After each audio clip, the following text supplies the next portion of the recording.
LD engineering college અને ગુજરાત કોલેજમાં મતગણતરી હાથ ધરવામાં આવનાર છે। બસ હવે ગણતરીના જ મિનિટો બાદ મતગણતરીની પ્રક્રિયા શરૂ થશે। શું અપડેટ્સ?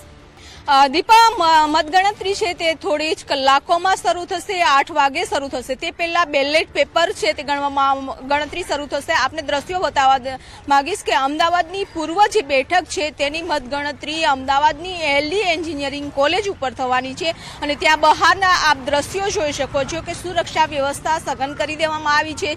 સીસીટીવીથી સજ્જ કરવામાં આવ્યું છે આખા કેમ્પસને।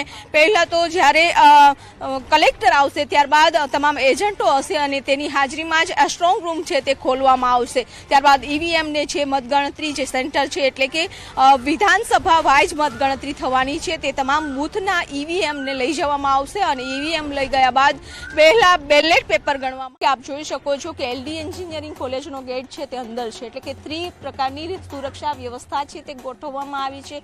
સુરક્ષા જવાનો કે જ્યારે ચૂંટણી પૂરી થઈ હતી ત્યારથી લઈ અને સતત 24 કલાક છે તે બંદોબસ્ત ગોઠવવામાં આવ્યો હતો એટલે કે સ્ટ્રોંગ રૂમ છે ત્યાં સુરક્ષા વ્યવસ્થા કરવામાં આવી છે। ત્યારબાદ આ જે એન્ટ્રી પહેલાનો આ ગેટ છે કે અહીં તમામ ફોર વ્હીલો માટે પ્રતિબંધ લગાવી દીધો છે। તમામ જે લોકો આવશે ઉમેદવારો હોય કે પછી અધિકારીઓ છે કર્મચારીઓ છે તે તમામને અહીંથી ચાલીને જ એન્ટ્રી લેવાની છે। ત્યારબાદ એલડી એન્જિનિયરિંગ કોલેજનો જે ગેટ આવશે ત્યાં સુરક્ષા વ્યવસ્થા કરવામાં આવી છે। મેટલ ડિટેક્ટર લગાવી દેવામાં આવ્યા છે। તમામની સુરક્ષા વ્યવસ્થા માટે ચેકિંગ કરવામાં આવશે અને ત્યારબાદ ત્યાંથી એન્ટ્રી આપવામાં આવશે।